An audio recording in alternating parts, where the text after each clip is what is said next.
Have you ever wondered what it would be like to work for the AQHA? Are you ambitious but also prioritize your family? Well, this episode is for you. Today, we interview Patty Tiberg, the Chief Marketing and Business Development Officer of the American Quarter Horse Association.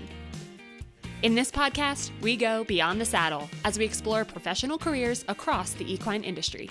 I'm your host, Katie Kleinbell. Let's tack up and head out.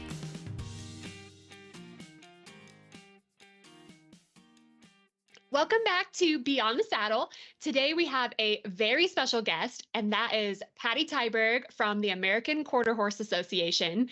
And Patty and I have talked about her coming on the podcast for so long, too long, really. So I'm just so honored and so thankful that you're able to join us, Patty. Thank you. Absolutely. Thank you for inviting me. I'm glad we were able to make this work and connect today.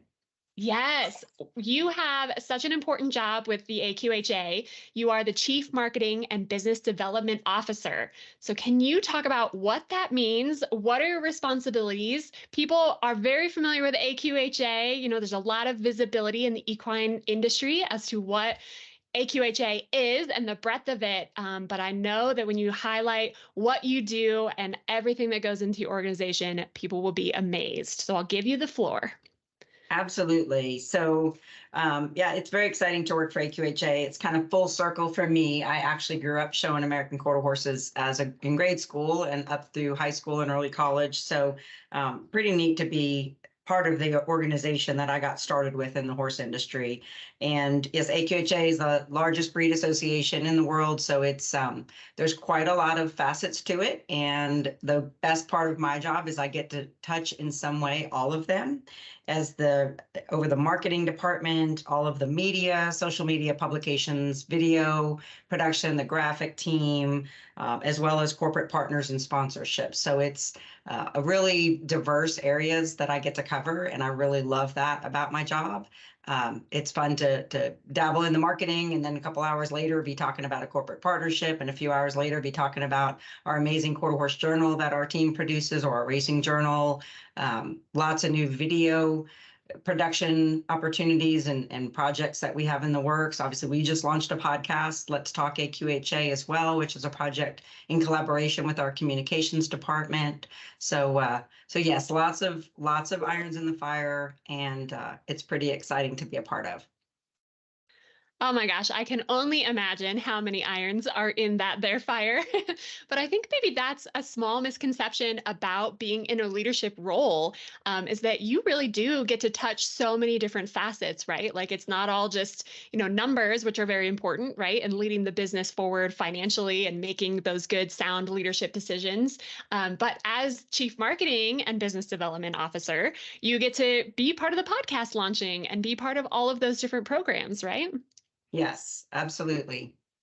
I love that. Well, let's talk a little bit about your career journey. So, I think people see this, ladder to climb, if you will, to get to a leadership position, and what those stepping stones are, et cetera. But it seems, for someone in my shoes, right, who's pretty young in her career, like such a long road and such an exciting journey to get to that point. So if you could talk a little bit about what those stepping stones were for you, how you got here into this leadership position, and just talk about that journey and all of its twists and turns that led you here. Yes, that's a fun thing to talk about. And it's extremely relevant to me right now because I have a daughter who is a freshman in college and just getting started on this journey. And I tend to like to give her advice, which she doesn't always like to take. But as part of that, I talk about it's not always what you know. A lot of times it's who you know. And that if I ever give a young person advice, the number one thing I tell them is to network, because I can absolutely say every position I've held in this industry has been because of relationships that I have formed, and just being in the right place at the right time and speaking up to the right people and making sure that they meet me and that I make an impression on them. And that is absolutely how I've gotten to where I am today. And that really started with AQHA, showing in AQHA growing up and meeting a lot of people in the association who helped guide me and shape me into who I am today. And then I rode on the Intercollegiate Horse Show Association team at Texas A&M, which was quite a journey for me.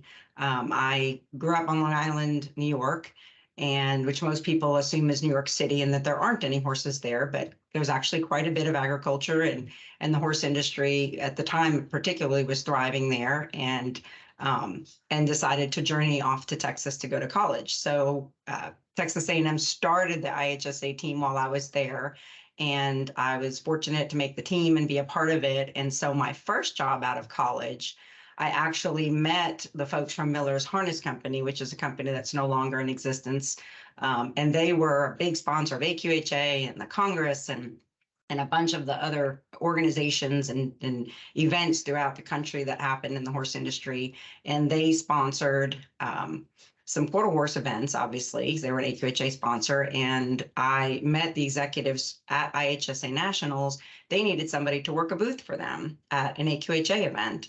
And it was right on top of King of Prussia trade show. So their team was fully invested in putting that trade show on. And so I got hired while I was at A&M to work the booth for them. And through that, did that, I believe, 2 events for them, and then got hired right out of college as a sales rep for Miller's Harness Company. So it was really about being in the right place, speaking up, getting to know the people, and kind of a fun twist to that story.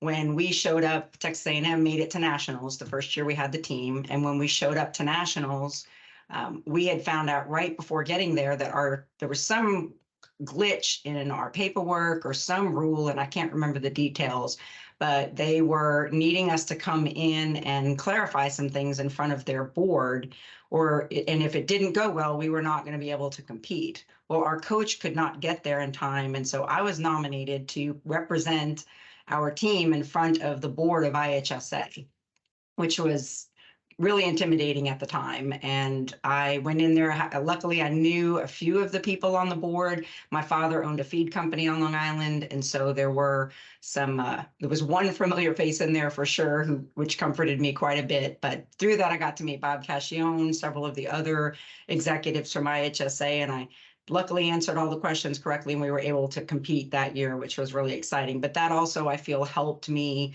make an impression on those who were there, who then shared that with Miller's, and there may have even been somebody from Miller's in that meeting. But it's definitely part of that, being in the right place, the right time. I love that. You can't ever say no, because you just never know, do you? No. It's so amazing. Well, and what I love about you, Patty, anybody that knows Patty knows just how approachable you are. Like, you're so easy to talk to, and you're so forthcoming with, your experiences and really getting to know people. So I love that advice of just, you never know who you're going to need to know. And it's not what you know, it's who you know. And I think you exemplify that, because I can tell when I'm around you or talking with you that it's really genuine. And it seems to me that has served you quite well throughout this whole journey. Absolutely. It has, yes. That's something I learned from my father a long time ago, is just, honesty, integrity, being yourself, and just sharing the passion for this industry will get you a long way. But never burning a bridge, because you never know if you're going to need to cross that bridge again. And that's always been important to me through my career and my personal life. Ain't that the truth? Absolutely. Can we talk about your time with the Morris Media Group? That's kindred a little bit to what we do here at the Equine Network. So I would love to kind of chat about that, because our journeys kind of align there a little bit. So yes, after Miller's Harness Company, I went to work for a short time for the Alabama Quarter Horse Association, spent 5 years there. And then really my goal was to get back to Texas, because obviously Miller's was in New Jersey. So it brought me back east, which is where I grew up, but that's not really where I wanted to be. I fell in love with Texas when I was in college, and really wanted to get back here at some point, but was honest and willing to go wherever I needed to go to find the right job and the right opportunity. But at that point, after 5 years in Alabama, I really was determined to get back. And so was fortunate to come back and work for a short stint with the Horse Industry Alliance. And through that, met Carl Mullins, who at the time was running what was known as Cowboy Publishing Group, which was part of Morris Communications Company. And he and I became friends, and eventually an opportunity opened up at Morris that he could bring me on board. And I went to work for them and spent 20 years at Morris. Saw a lot of growth and change while I was there.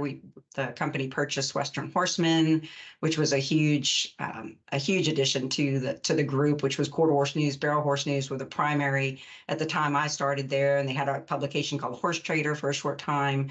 But Western Horseman was obviously the pinnacle acquisition, and then from there we started getting into events, and they had owned the National Barrel Horse Association, purchased the West Coast Barrel Racing Association, purchased Road to the Horse years later. And so it was really fun to be a part of that journey for 20 years. I thoroughly enjoyed it. Never thought with an animal science degree from Texas A&M, I would end up in the publication space.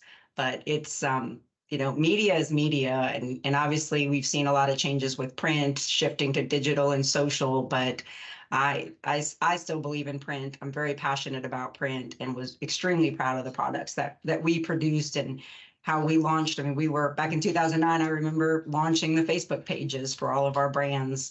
And when that journey began for us, it was quite exciting to be a part of that and to see where it is today and the numbers that several of the publications and media groups and associations and companies in our industry, the millions and millions of followers that we have as an industry. It's very exciting to see. And it definitely keeps us on our toes, doesn't it? There's never a dull moment when we're working in media. What's going to change next? What do we need to learn? Absolutely. It is constantly evolving for sure. Oh my goodness, yes. Well, so you had great opportunity to learn and to grow in the space of like membership and member services with the Horse Industry Alliance, and then you moved to Morris, of course, giving you lots of opportunity to talk about media, to be part of events. All of that really has braided pretty nicely into your role with AQHA, hasn't it? Yes, it really has.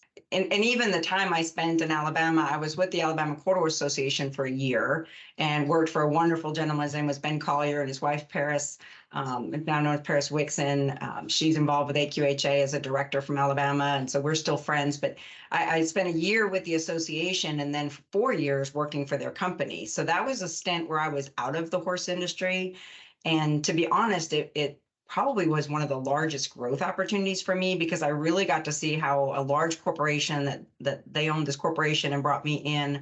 I held several different titles or areas of responsibility while I was there and grew kind of from a document control person to being a production manager on the production floor for a short time and then moving into sales for them. And they did electrical wiring harnesses.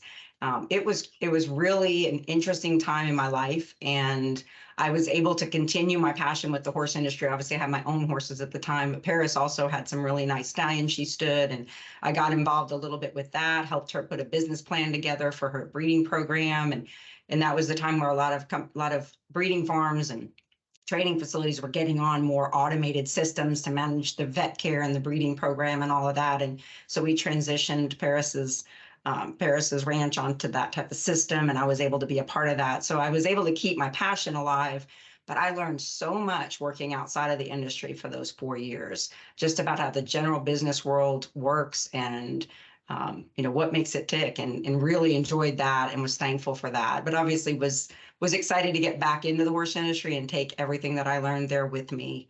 And it really paid off to have that little bit of time outside the industry.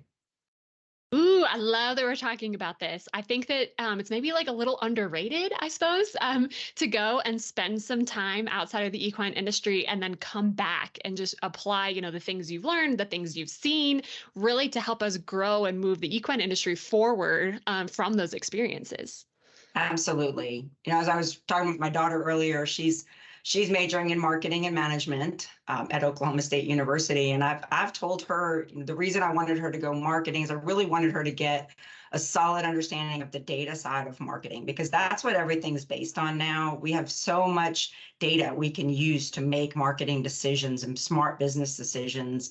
And she thrives in statistics and math, loves all of that, but also has some creativity. And I said, I'd love for you to get a job out of college, maybe outside the industry for a little while. I know that's not popular, and a lot of people in the industry might frown upon that, but I think it's good for people to spend some time outside and see it from another perspective. And, our industry tends to be a little bit slower to move on some more progressive types of marketing and you're just really stepping out of the box on things. There's not as much comfort within the equine industry for that. So I think it's great for young men and women to learn that and see that and experience that outside of the industry and then bring what they learn back in. Ooh, that's spectacular advice. Absolutely. Well, and I think there's a lot of opportunity there for the equine industry in general, right? Like horses will always be here, right? Like you can always come back to horses, at any point in your life, whether it's career-wise or personally. They're always going to be there, and it's always going to be something that you love. And I think that there's a ton of opportunity to even have conversation, right? Open conversation with people, who may be interested in horses, or who love them from afar. But when you're in more of those situations, either professionally or personally, where you can bring your passion for horses and for the equine industry to it, it just makes us all better.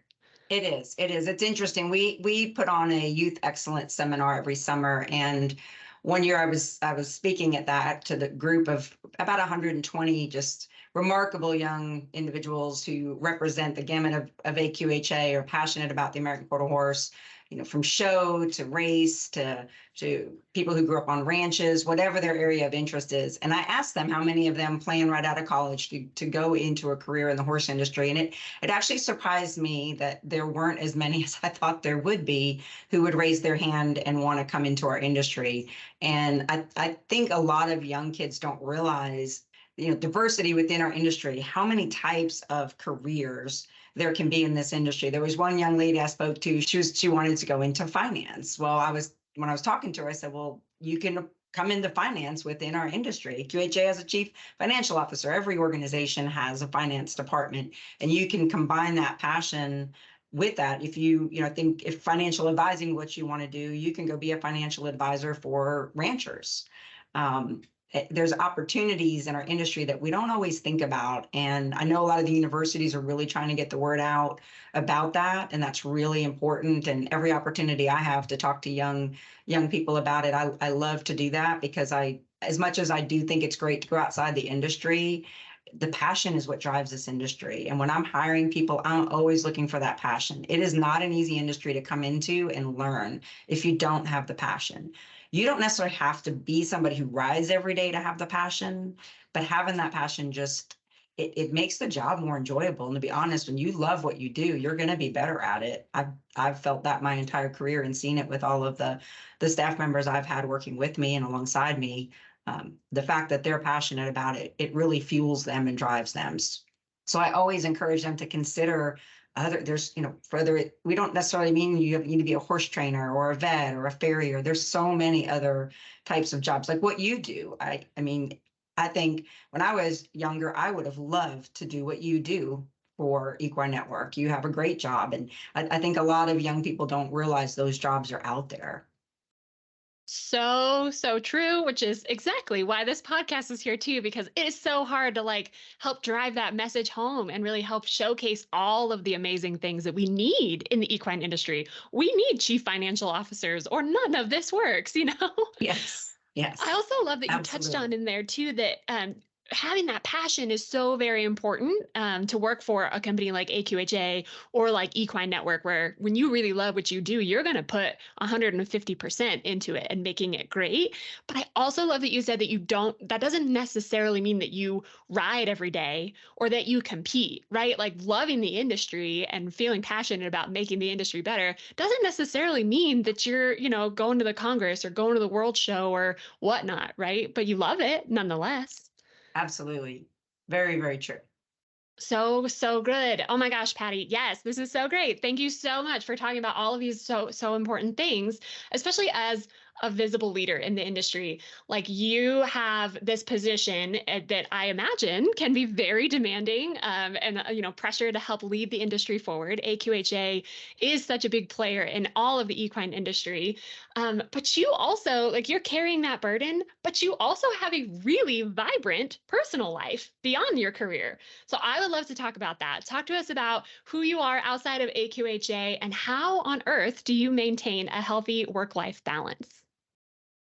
That is something I learned during a very challenging time in my life. Prior to having children, I was probably known as a very tough boss. And I'm very fortunate. I've married an amazing man. My husband, Stephen, is my partner in life and everything that we do. It's a 50-50, which I'm so blessed that we have that kind of relationship. And that's not everybody's relationship in the industry. And in my earlier days of my career, I was a tough boss. I didn't understand when somebody would come to me and say, I need to be home, my kid has the sniffles today, or they'd call in for every little thing that was going on at their kid's school, and I didn't understand why they had to miss work for that and how they could put that as a priority. I was so driven and so career focused early on in my career. And God gave me a gift and gave me my son, Colby, married 9 years before he was born.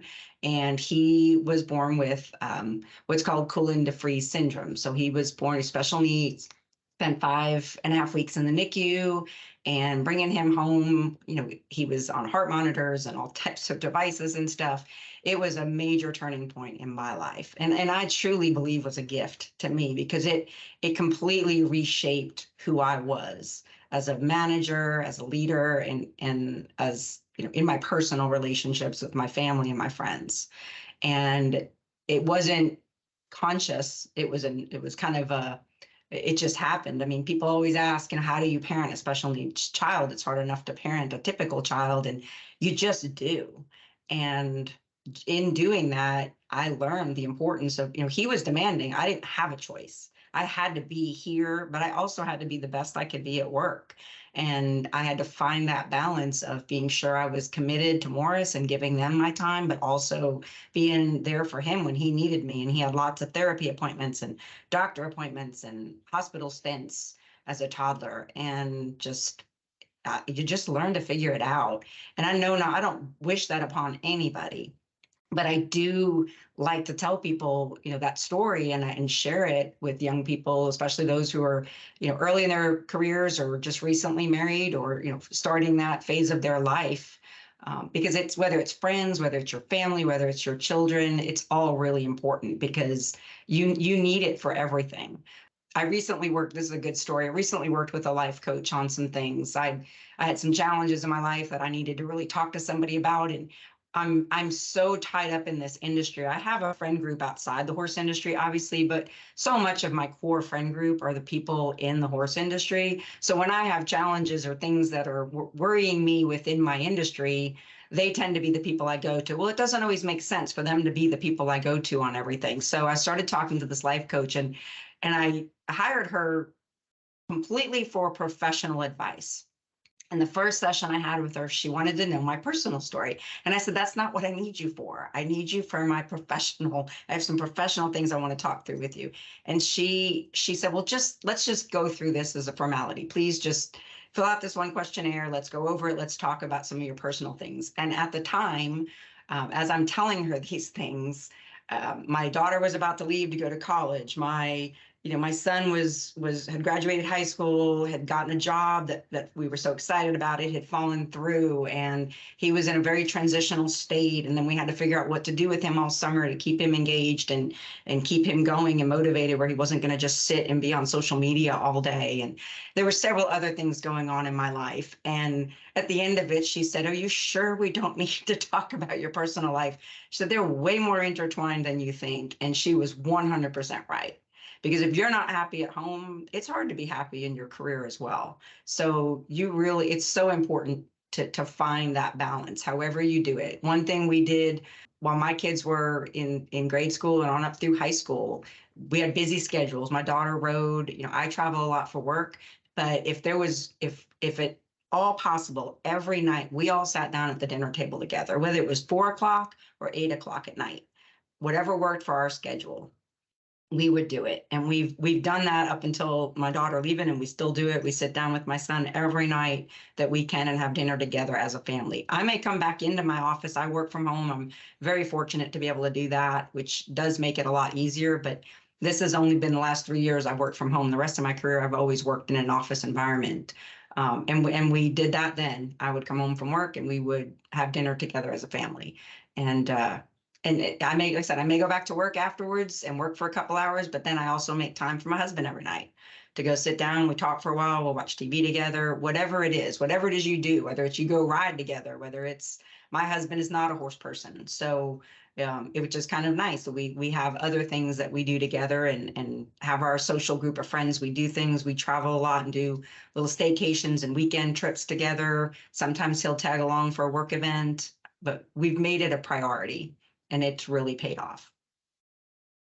Oh man, Patty, I knew when we had this question kind of brainstorming before our interview that I was like, this is going to be impactful. Like Patty's going to have some good stuff to say here. But I didn't expect it to be so deep and so personal. So thank you so much for sharing, because we are our whole package, right? Like you can't Yes. separate yourself from your personal life and your career as much as we might want to. We can't. Oh my gosh, Patty, I admire you so much. I don't know how you juggle it all. You do it with such grace.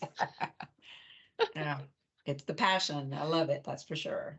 The only thing I do miss is getting to sling my leg over a horse as much. And I'm hoping that I can get back in the saddle for sure. Yeah. Oh my gosh, we didn't even talk about your daughter and her competing. She rides 100 jumpers, is that right? She did eventing. Oh, Yeah. eventing. One of the things about that was the fact that she was in an industry that was totally Greek to me. I mean, it was the horse industry, but nothing I'd been around my life. And I've been around the hunters some growing up in New York, but I'd never really been around eventing. And it was cool because she, I didn't have to be Patty Tiberg from AQHA when I was with her at shows. I could just be a horse show mom. Ah, I love that. How cool. And she is the coolest horse show mom. It was fun, very fun for me, for sure.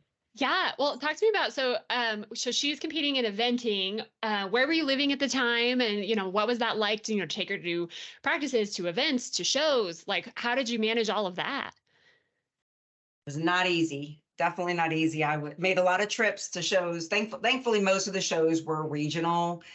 She did go to the AECs in Lexington one year, but other than that, it was mostly within a 3-state area. And so, yes, juggling, finishing up at one of our shows and jumping in the car on a Friday or Saturday to drive to wherever she was going to be showing was definitely challenging. And the last year, her senior year in high school, we really went all out, went to a lot of shows. We actually took some trips to Florida and showed at a couple of shows there, which was just an amazing experience to have that time with her and to really, really put everything into being there for her and being her partner and all of that and being that horse show mom that my mom was to me growing up and my dad as well. Both were so passionate about it. And Stephen came to a lot of the shows, but he was busy holding down the fort at the house and keeping Colby going and all the extracurricular activities that he does.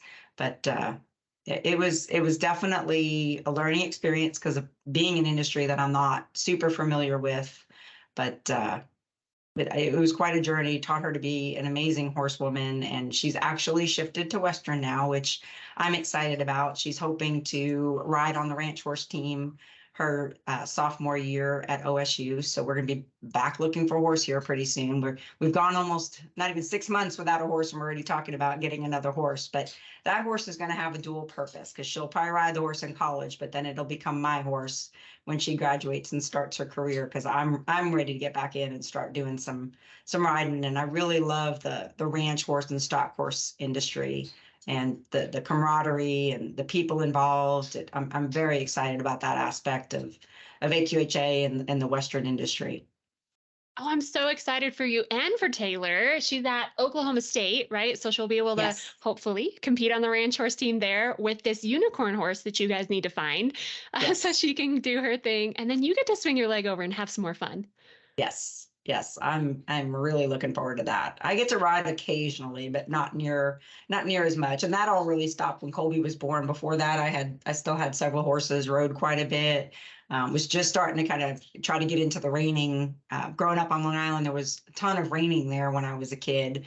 And I had the honor of riding with Bob Anthony for a short time. I rode with his wife, Jean Carrington, and she coached me, and I got to watch him and go to reining events and grew up with just a lot of the people from the industry who really between Ohio and New York kind of got the reining industry really going before it all shifted this direction and just absolutely loved being a part of that growing up. So it was really fun. My dad having the feed company up there he delivered feed to a lot of the bigger barns, and most of them obviously was a lot of hunter jumper up there, but there were a fair amount of reining farms, and some of them were trainers who would just come and spend their summers there, because Long Island is a big sandbar. So the ground was amazing. It could Oh, pour yeah. down rain on Long Island, and an hour later, it's just drained off, and the ground on top is bone dry. So that's what Bob did. He actually went back and forth and came there and spent the summers there for a while, and and rode out there, and then would go and do his winters, I believe, in Florida at the time.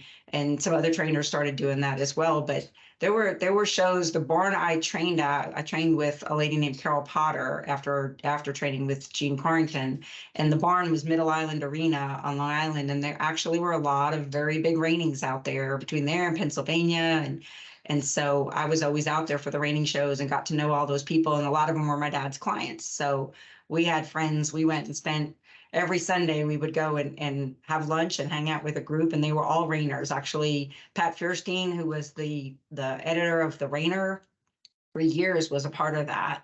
And I became lifelong friends with Pat and her family, with Bob Fierstein. And Pat was an amazing editor and writer, and just super passionate about the industry. And her husband, Bob, was actually one of my dad's clients. So at the feed company. So it's just, and that all goes back to what I said earlier about, just, you never know who you're going to meet and what the connection's going to be.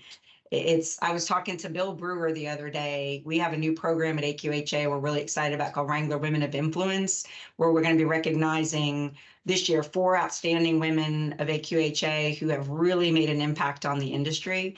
And so he had some questions about it, and we were talking, and we started talking about people we both knew and where I grew up, and it was amazing, the connections that we had and how many ties we had throughout the industry. And, just, it doesn't matter the generation, there's still those connections. And I love that about this industry. It is a very small world, and for the best reasons, right? Like the best reasons that everybody's together and learning from each other and collaborating together. Oh, I just love it. And I'm so glad that you mentioned the Wrangler Women of Influence. I've seen this, I've been watching this, I've been seeing, all of the, asks for nominations and such. Let's talk about that a little bit, and just like anything else on the radar for AQHA that you're excited about that's coming up. Absolutely. So yeah, when we renewed our contract with Wrangler this year, we were looking at some new things that we could do in the partnership. And at the same time, I've attended the Cowgirl 30 Under 30 and was really excited about what Cowgirl Magazine was doing, recognizing the younger women in our industry, and was getting with some of my friends who were of the same generation I was and say, when are we going to have 15 over 50? And we all laugh because none of us really want to be exposing our age. And so, but in the back of my mind, I thought, what can we do to recognize women, no matter what their age, in the industry? Because there are so many women under 30 who have made a significant impact, and it's exciting to see where they're going to go and how much more they're going to do. But there's women of all ages who have really left their mark on the industry and influenced and impacted and just driven the businesses they run or associations they've worked for or run. And it's quite an honor to be able to recognize them through this program. There is no age criteria, but it's the criteria in which the judges will be selecting from really lend themselves to somebody who has had a solid, long career or passion in this industry. So we received 26 nominations this first time around. We'll be selecting over the next few weeks the first 4. And we'll recognize them at the World Show this year. We're going to have a reception during the AQHA World Show in Oklahoma City. So that's going to be a great event. And then next year we'll honor 4 additional women. So we've got that going. And then I mentioned earlier, we've got our new podcast that we've had one episode we've launched, and we're finalizing and editing our second. That should come out here pretty soon. And just another way for us to communicate with members. It's difficult to get through all the noise that you have to get through to communicate. And it's really important for AQHA, for all of us, to be able to communicate well with our constituents, whether it's members, customers. We've got important things our members need to know, whether it's rule changes, if it's dates for our events, it's the things that impact what they're doing, the breeding decisions they're making, the competition decisions, the which trail they're going to go ride on, whatever it is impacted by decisions made at AQHA. And it's difficult to get those messages out. So any way we can do that, whether through the magazine, obviously doing some outside advertising, and you and I have been on some calls talking about that, and what can we do together to partner to help get the word out, whether it's to current members or prospective members of AQHA, those who share the passion for the American Quarter Horse. It's all so important and so tied together. So that's the podcast will help with that, and we're tweaking newsletters, and we're constantly just looking at better ways that we can communicate. There's always something, right? Never a dull moment, and so many things we can do to talk to each other and to share the word and to get excited together and all that fun stuff. I know for me, watching the industry evolve over the last few years, especially, breeders and breeding has become like really stepped into the spotlight or stepped back into the spotlight maybe. And I think that's really fun. And I know AQHA is definitely a big piece of that and supporting that as we sort of look at these stallions and what that means for our industry going forward as well. Yeah, it's really become very selective. Back when I was a kid showing in the 80s, the all-around horse was very different from what the all-around horse looks like today. And now we've gotten horses that are just at the top of their game, no matter what the discipline that they're doing. I mean, just exceptional breeding that has gone into selecting these horses that really excel in the different, whether it's reining, cutting, cow horse, barrel racing, team roping. It's fun to see it evolve. When I started at Morris, they had started the National Barrel Horse Association, launched Barrel Horse News, and that industry was really evolving. And back in the day, when, in the 80s, 90s, people weren't really selective breeding for that. They were taking horses that maybe didn't make it in another discipline, or taking horses off the track and making them into barrel horses. Now there are millions of dollars being paid out in the barrel racing industry, and people really paying attention to the mares they're crossing and crossing them, which stallions, and looking at the data. Q data is a big part of that. At AQHA, we have a database, Robin Glenn pedigrees, that's now called Q data, and keeping all of the statistics on all of that, so that people, whether you're breeding a barrel horse, a cutting horse, or reining a pleasure, you can look at those statistics and help utilize those to make your decisions. We have come a long way, very long way in this industry. We sure have. Yeah, absolutely. And talking about your daughter, and she's got that mind for numbers. There's a lot of numbers there that go into this industry too. From all of those statistics and all of the data that's there. So you just never know, right? If you find that passion and the thing that you're good at, that hard skill that you're good at, there's a way we can utilize it. That's for darn sure. Yes, there definitely is. So as someone selfishly, you speak to me so clearly on this as someone who is ambitious, right? And I want to be a leader, and I want to help my industry grow. What advice do you have for someone like me, who is very driven, and I am still in that phase of my life where I'm very focused on my career? What would you say to those folks out there? As I started off our conversation, obviously the networking is huge, which, you're very fortunate. You do a lot of that just in your day-to-day work. It's not always easy for somebody who has an office job and isn't interacting with clients or others in the industry. So you've got to find other ways to do that. And never settle, always strive to be the best you can be in whatever you're doing, but also know that there's always opportunities out there, whether it's within the organization you're in or somewhere else. Try to find those opportunities and pursue those opportunities, because I've always experienced in my career and a lot of the people who've worked for me that a closed door has always been an open door.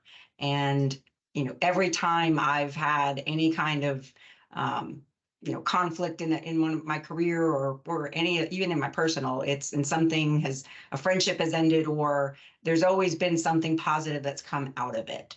And going back to my first career with Morris, they had dipped their toe into the Western industry. It was predominantly an English company at the time. And it was kind of when the whole line dance craze was going on, and everybody was wearing Western boots and hats and Western shirts. And so Miller's decided to give it a try. They had a product called the Heels Down sneaker that was revolutionary at the time. And so they hired a sales team, and I ended up on that sales team selling that product. It didn't do well, and they ended up letting the entire sales team go. And I had a contract on my house. I was about to get married and got laid off from my job. And it was really a stressful time for me. But it led me to just venture out, take that opportunity in Alabama, and then to get back to Texas, to never settle, to just keep looking at every closed door as an opportunity for something better. And it's always been that way in my life. I may not think it when it's happening to me, but it really has been.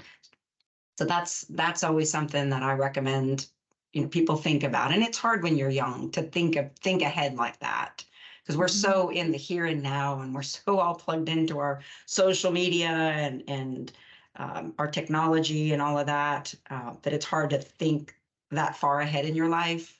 But it's really Sure. important to do that. Absolutely. I love that. Never settle. And really, you're the epitome of building a life that matters, right? From start to finish, from when you wake up in the morning to going to work, to fulfill your cup, doing the things that that you're made to do as a leader, as a career woman, but then coming home every night and making sure you have family dinner together. And it's the whole picture. You never settle across the board. No, you can't. You really can't. I love that so much.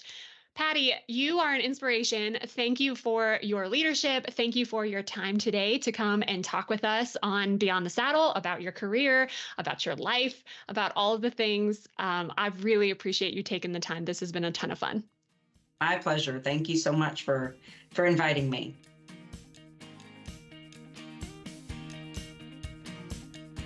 Thanks for riding along in this episode with Patty Tiberg of the AQHA. Do you know someone else who would be great to interview? Send me an email at beyondthesaddlepodcast@gmail.com and follow us on social media. You can find Beyond the Saddle on Facebook and Instagram.